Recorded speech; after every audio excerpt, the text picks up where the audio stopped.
Mas não precisamos esperar até que toda a galáxia esteja colonizada para começarmos a pensar na força. Como vimos, alguns aspectos da força já são possíveis hoje, como penetrar no pensamento de outros por meio de eletrodos de ECOG e capacetes de EEG.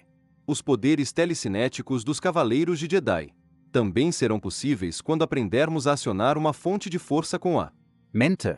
Os Cavaleiros de Jedi, por exemplo, fazem surgir um sabre de luz a um simples gesto com as mãos, mas já podemos fazer a mesma proeza explorando o poder do magnetismo, semelhante ao ímã do aparelho de IRM, capaz de arremessar um martelo para o outro lado da sala. Ao ativar mentalmente a fonte de força, podemos pegar um sabre de luz do outro lado da sala, usando a tecnologia de hoje. O poder de um deus. A telecinesia é um poder geralmente reservado a uma divindade ou a um super-herói. No universo dos super-heróis dos filmes de Hollywood, talvez a personagem mais poderosa seja Fênix, a mulher telecinética que move objetos à vontade. Como membro dos X-Men, ela levanta máquinas pesadas, aviões a jato, estanca inundações, tudo com o poder da mente. No entanto, quando é finalmente consumida pelo lado negro de seu poder, ela entra numa fúria cósmica capaz de incinerar sistemas solares inteiros e destruir estrelas. Zoipoda. É tão grande e incontrolável que acaba por levá-la à destruição. Mas até onde a ciência pode chegar no domínio dos poderes telecinéticos? No futuro, mesmo tendo uma fonte de força externa para amplificar nossos pensamentos, é improvável que pessoas com poderes telecinéticos sejam capazes de mover mentalmente objetos simples, como um lápis ou uma xícara de café. Como mencionamos, existem apenas 4 forças conhecidas que regem o universo, e nenhuma delas consegue mover objetos sem uma fonte de força Externa. O magnetismo chega perto, mas pode mover apenas objetos magnéticos. Objetos de plástico, água ou madeira atravessam facilmente campos magnéticos. A levitação, truque muito usado em shows de mágica, está além de nossa competência científica. Assim, mesmo com fornecimento de força externa, é improvável que alguém possa mover objetos à vontade por telecinesia. Existe, porém, uma tecnologia que se aproxima disso, envolvendo a capacidade de transformar um objeto em outro. Essa tecnologia é chamada matéria programável, e foi tema de intensa pesquisa para a Intel. A ideia por trás da matéria programável é criar objetos feitos de minúsculos cátomos, 2. que são chips microscópicos de computador. Cada cátomo pode ser controlado sem fio. Pode ser programado para mudar a carga elétrica em sua superfície a fim de se ligar a outros cátomos de diversas maneiras. Tendo a carga elétrica programada de certa maneira, os cátomos se ligariam para formar, digamos, um telefone celular. Apertando-se um botão para mudar sua programação, os cátomos se rearranjariam para formar outro objeto, como um laptop, por exemplo. Vi uma demonstração dessa tecnologia na Universidade Carnegie Mellon, em Pittsburgh, onde cientistas conseguiram criar um chip do tamanho de uma cabeça de alfinete. Para examinar os cátomos, tive que entrar numa sala limpa, vestindo um macacão branco especial, botas de plástico e touca, para evitar que a menor partícula de pó entrasse na sala. Então vi, pelo microscópio, o intricado circuito dentro de cada cátomo, que torna possível programar, sem fio, uma mudança de carga elétrica em sua superfície. Da mesma maneira que podemos programar softwares hoje, no futuro pode ser possível programar hardwares. O próximo passo é determinar se os cátomos podem se combinar para formar objetos úteis, e se podem ser alterados ou tomar a forma de outro objeto, conforme nossa vontade. Pode levar até meio século para conseguirmos utilizar protótipos de matéria programável. Dada a complexidade de programar bilhões de cátomos, deve ser criado um computador especial para orquestrar as cargas de todos eles. Talvez no fim deste século seja possível controlar mentalmente esse computador para podermos transformar um objeto em outro. Não precisaremos memorizar as cargas e a configuração interna de um objeto. Basta dar um comando mental para o computador transformar um objeto em outro. Depois teremos catálogos dos vários objetos programáveis, como móveis, utensílios e aparelhos eletrônicos. Por comunicação telepática com o computador, Será possível transformar objetos. Redecorar a sala. Reformar. Cozinha, comprar presentes de Natal, tudo poderá ser feito mentalmente. Moral da história: realizar todos os desejos é algo exclusivo das divindades. Entretanto, há também um lado negativo nesse poder celestial. Todas as tecnologias podem ser usadas para o bem e para o mal. Em última análise, a ciência é uma faca de dois gumes. Um dos lados pode acabar com a pobreza, a doença e a ignorância. O Outro lado pode acabar com as pessoas, de várias maneiras. Essas tecnologias podem tornar as guerras cada vez mais cruéis. Talvez um dia o combate corpo a corpo seja entre substitutos armados com um arsenal de alta Technologia. os soldados verdadeiros, sentados em segurança a milhares de quilômetros de distância, podem disparar rajadas das mais avançadas armas, pouco se importando com os danos colaterais infligidos aos civis. As guerras. Travadas com substitutos podem preservar a vida dos próprios soldados, mas também causar danos horrendos a civis e a propriedades. O maior problema é que esse poder talvez seja grande demais para ser controlado por simples mortais. No Romance. Carrie, a estranha. Stephen King. Explora o mundo de uma garota sempre infernizada pelos colegas. Era rejeitada pela turma e sua vida se tornou uma série infindável de insultos e humilhações. Mas seus perseguidores não sabiam de um detalhe: ela era telecinética.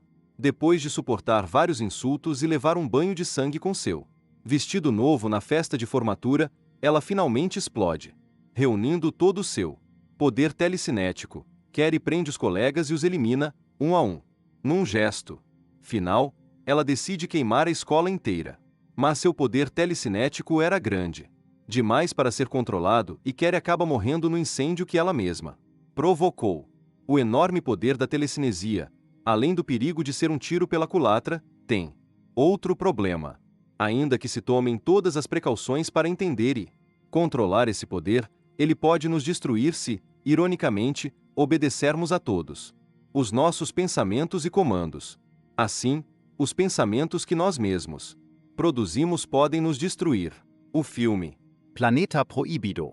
de 1956 é baseado numa peça de William Shakespeare. A Tempestade, que começa com o feiticeiro e a filha isolados. Numa ilha deserta. Mas em Planeta Proibido.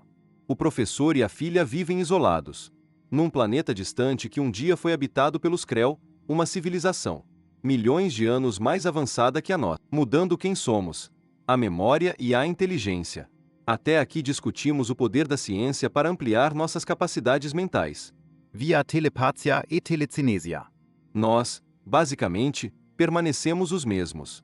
Esses adventos nada fazem para mudar a essência de quem somos. Contudo, estão abrindo uma nova fronteira que altera a própria natureza do que significa ser Humano. as novidades da genética, do eletromagnetismo e das terapias medicamentosas podem, num futuro próximo, alterar nossa memória e até mesmo expandir nossa inteligência. A ideia de recuperar uma lembrança, aprender técnicas complexas da noite para o dia e ficar superinteligente vem lentamente se desligando do mundo da ficção científica.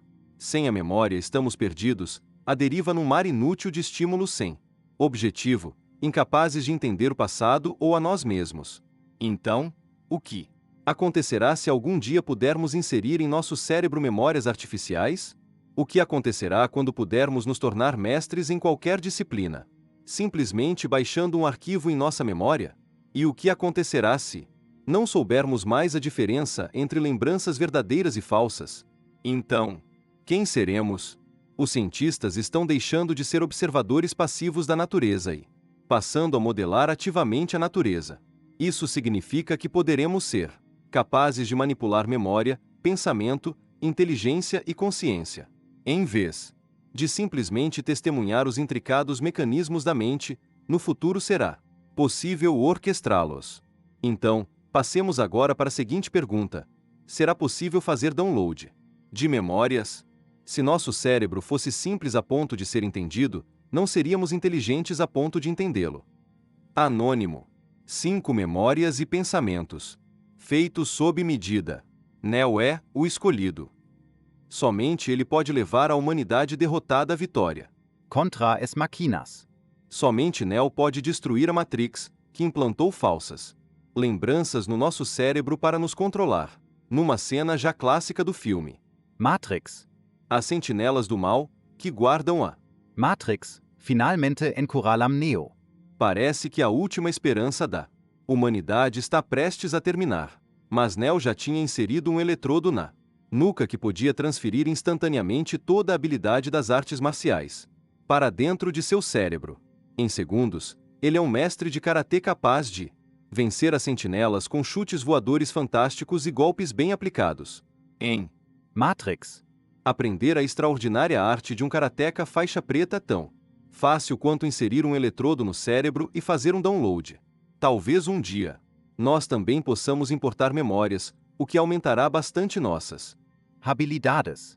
Mas o que acontece quando as lembranças transferidas para o cérebro são Falsas? No filme O Vingador do Futuro, Arnold Schwarzenegger tem lembranças falsas plantadas no cérebro, de modo que a distinção entre realidade e ficção é Totalmente difusa. Ele luta valentemente contra os malvados em Marte até o fim do filme, quando se dá conta de que ele próprio é o líder dos malvados. Fica chocado ao descobrir que suas lembranças de ser um cidadão normal, respeitador das leis, são completamente fabricadas. Hollywood adora fazer filmes que exploram o fascinante, porém ficcional, mundo da memória artificial. É claro que tudo isso é impossível com a tecnologia atual, mas podemos sonhar com um dia, daqui a algumas décadas, em que a memória artificial poderá de fato ser inserida no cérebro. Como lembramos?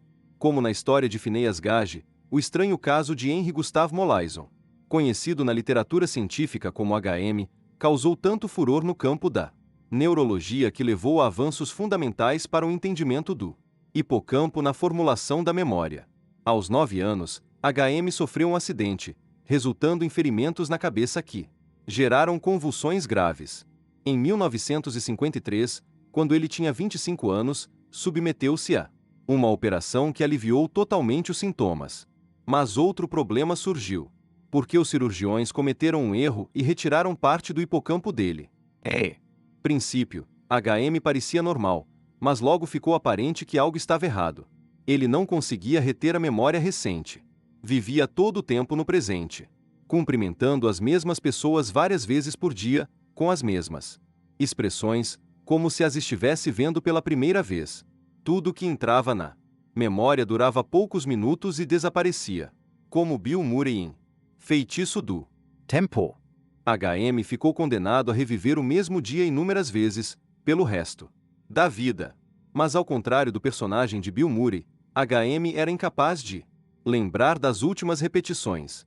Sua memória de longo prazo, porém, ficou relativamente intacta, e ele se lembrava da vida antes da cirurgia. Mas, sem o funcionamento do hipocampo, HM era incapaz de gravar novas experiências. Por exemplo, ele ficava horrorizado quando se olhava no espelho porque via o rosto de um velho, e pensava que ainda tinha 25 anos. Mas felizmente a lembrança de ficar horrorizado também logo desaparecia nas brumas do esquecimento. Em certo sentido, HM era como um animal com nível segundo de consciência, incapaz de recordar o passado imediato ou simular o futuro.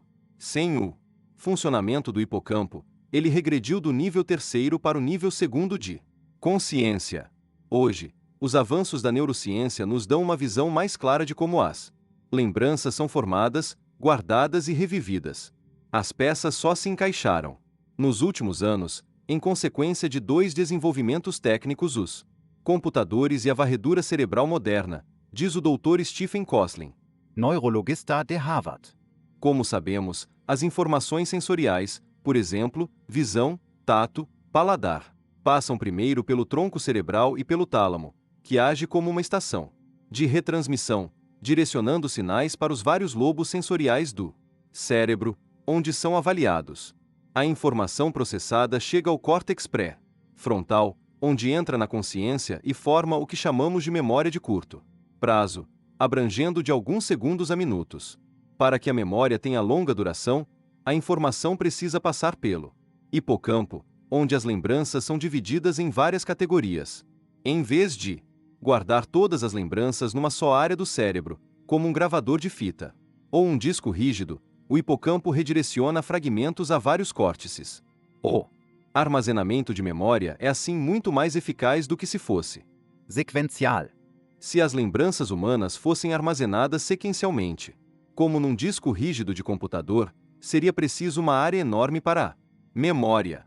Na verdade, no futuro, até os sistemas de armazenamento digital podem copiar esse procedimento do cérebro vivo, em vez de armazenar lembranças inteiras sequencialmente.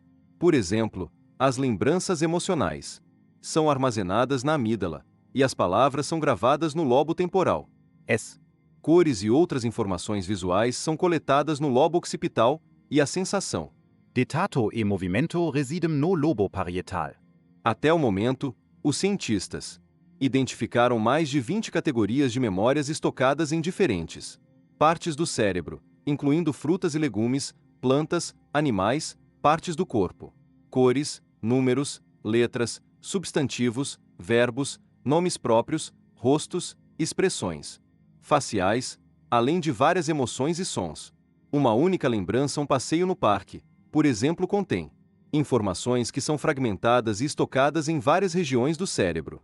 Mas trazer de volta um único aspecto dessa lembrança, por exemplo, o cheiro de grama recém-cortada, pode subitamente pôr o cérebro em ação para juntar os outros fragmentos e formar uma recordação coesa. O objetivo final da pesquisa sobre memória é saber como esses fragmentos espalhados são reunidos quando revivemos uma experiência. Isso se chama problema da ligação, e a solução deve explicar muitos aspectos enigmáticos da memória. Por exemplo, o Dr. Antônio Damasio analisou pacientes que sofreram derrame e ficaram incapazes de identificar apenas uma categoria, mesmo conseguindo recordar do resto. Isso porque o derrame afetou somente uma determinada área do cérebro, onde aquela categoria estava armazenada. O problema da ligação é ainda mais complicado porque as nossas lembranças e experiências são altamente pessoais. As lembranças são individualizadas, de modo que as categorias de memória não são as mesmas para todos. Provadores. De vinho, por exemplo, tem várias categorias para rotular variações sutis de sabor, enquanto os físicos têm categorias diferentes para certas equações. Afinal, as categorias são subprodutos da experiência e, portanto, pessoas diferentes têm categorias diferentes. Uma solução recente para o problema da ligação se utiliza do fato de que há vibrações eletromagnéticas oscilando por todo o cérebro a aproximadamente 40 ciclos por segundo e podem ser captadas por EEG. Um fragmento de memória pode vibrar em uma frequência muito precisa e estimular outro fragmento de memória guardado numa parte distante do cérebro. Antes, pensava-se que as lembranças seriam armazenadas fisicamente juntas, mas essa nova teoria diz que as lembranças não são unidas espacialmente, e, sim, temporalmente, por vibrações em uníssono. Se essa teoria for verdadeira, podemos dizer que há vibrações eletromagnéticas fluindo continuamente em todo o cérebro, ligando diferentes regiões e, assim, recriando lembranças inteiras. Consequentemente, o Constante fluxo de informação entre o hipocampo, o córtex pré-frontal, o tálamo e os outros córtices pode não ser completamente neural. Um pouco desse fluxo pode estar na forma de ressonâncias através das diferentes estruturas cerebrais, gravando uma lembrança. Infelizmente, HM morreu em 2008, aos 82 anos, antes de poder se beneficiar de alguns resultados sensacionais alcançados pela ciência. A capacidade de criar um hipocampo artificial e inserir lembranças no cérebro. Isso é algo que vem diretamente da ficção científica, mas cientistas da Universidade Wake Forest e da Universidade do Sul da Califórnia fizeram história em 2011, quando conseguiram gravar uma lembrança surgida em ratos e a armazenaram no computador. Foi um experimento de prova de conceito, mostrando que o sonho de importar memória para o cérebro pode um dia se tornar realidade. A princípio, a própria ideia de fazer o download de lembranças no cérebro parece um sonho impossível porque, como vimos, elas são criadas pelo processamento de uma variedade de experiências sensoriais, que em seguida são armazenadas em múltiplos lugares no neocórtex e no sistema límbico. Mas, Sabemos, a partir do caso de HM, que existe um lugar por onde todas as lembranças fluem e são convertidas em memória de longo prazo, o hipocampo. O pesquisador Theodor Berger, da USC, diz: se não for feito no hipocampo, não poderá ser feito em lugar nenhum. Os cientistas da Wake Forest e da USC partiram da observação, com base em varreduras cerebrais, de que há pelo menos 2 conjuntos de neuroníons no hipocampo de um rato, chamados K1 e K3, que se comunicam entre si cada vez que o rato aprende uma tarefa. Depois de treinar ratinhos para apertar 2 barras, uma após a outra, a fim de obter água, os cientistas revisaram as descobertas e tentaram decodificar as mensagens, o que foi frustrante a princípio, pois os sinais entre os 2 conjuntos de neuroníons não pareciam seguir um padrão. Mas, ao monitorar os sinais milhões de vezes, acabaram conseguindo determinar qual impulso elétrico produzia qual resultado. Usando sondas no hipocampo dos ratos, os cientistas puderam gravar os sinais entre K1 e K3 quando os ratos aprenderam a usar as 2 barras em sequência. Depois os cientistas injetaram nos ratos uma substância química especial, fazendo-os esquecer a tarefa. Por fim, reproduziram a lembrança no cérebro dos mesmos ratos. De forma notável, a lembrança daquela tarefa retornou e os ratinhos conseguiram reproduzi-la como da primeira vez. Em essência, eles tinham criado um hipocampo artificial, com a capacidade de duplicar a memória. digital. Liga o botão, o animal tem memória. Desliga o botão, e ele não tem. Mas, diz o Dr. Berger, é um passo muito importante porque é a primeira vez que encaixamos todas as peças. Como disse Joel Davis, da Marinha dos Estados Unidos, que patrocinou a pesquisa, já foi dada a partida para o uso de implantes que aumentem a competência. É só uma questão de tempo. Com tanta coisa em jogo, não é de surpreender que essa área de pesquisa esteja se desenvolvendo tão rapidamente. Em 2013, foi feita outra descoberta. Dessa vez no MIT, por cientistas que implantaram não só lembranças comuns num rato, mas também lembranças falsas. Isso significa que, um dia, lembranças de eventos nunca acontecidos poderão ser implantadas no cérebro, o que terá um impacto profundo em áreas como educação e entretenimento.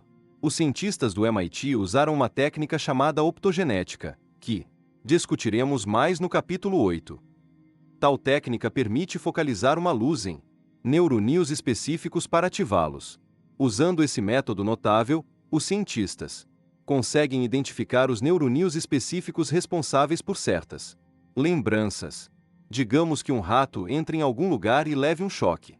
Os neuroníons responsáveis pela lembrança desse evento doloroso podem ser isolados e registrados por meio da análise do hipocampo.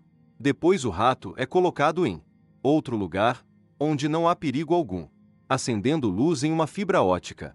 Pode-se usar a optogenética para ativar a lembrança do choque, e então o rato tem uma reação de medo, embora esse segundo lugar seja totalmente seguro. Assim, os cientistas do MIT conseguiram não só implantar uma lembrança comum, mas também a lembrança de algo que não aconteceu. Um dia, essa técnica poderá dar aos educadores a capacidade de implantar na memória habilidades específicas para requalificar trabalhadores ou dar a Hollywood formas inteiramente novas de entretenimento. Hipocampo artificial.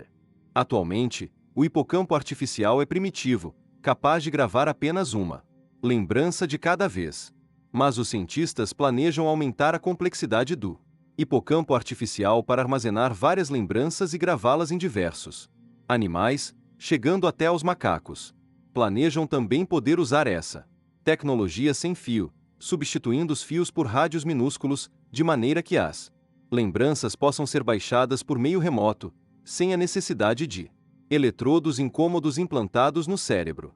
Dado que o hipocampo está ligado ao processamento da memória em humanos, os cientistas antevêm um grande potencial de aplicações no tratamento de derrames, demência, mal de Alzheimer e muitos outros casos decorrentes de danos ou deterioração dessa região cerebral. Certamente, será preciso transpor muitas barreiras. Apesar de tudo o que aprendemos sobre o hipocampo desde o caso de HM, ainda há uma caixa preta, com conteúdo desconhecido. Sendo assim, não é possível construir uma lembrança a partir do zero, mas se a memória da realização de uma tarefa foi processada, já é possível gravá-la e reproduzi-la. Rumos futuros. Trabalhar com o hipocampo de primatas e humanos será mais difícil, pois é muito maior e mais complexo. O primeiro passo é criar um mapa neural detalhado da área. Isso significa colocar eletrodos em diferentes partes do hipocampo para registrar os sinais trocados constantemente entre diferentes regiões e estabelecer o fluxo de informações que corre o tempo todo pelo Hippocampo.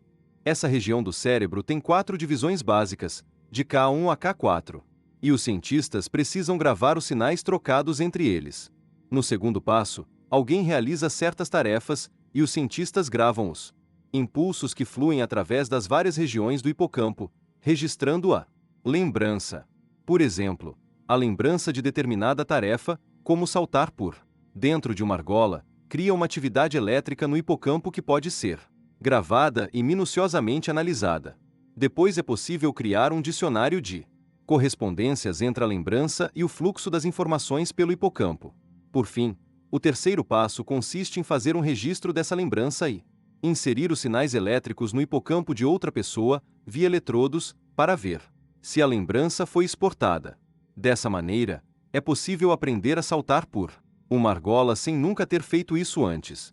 Se der certo, os cientistas poderão criar gradualmente uma biblioteca contendo registros de certas lembranças. Pode levar décadas até conseguirem chegar à memória humana, mas já é possível imaginar como isso acontecerá.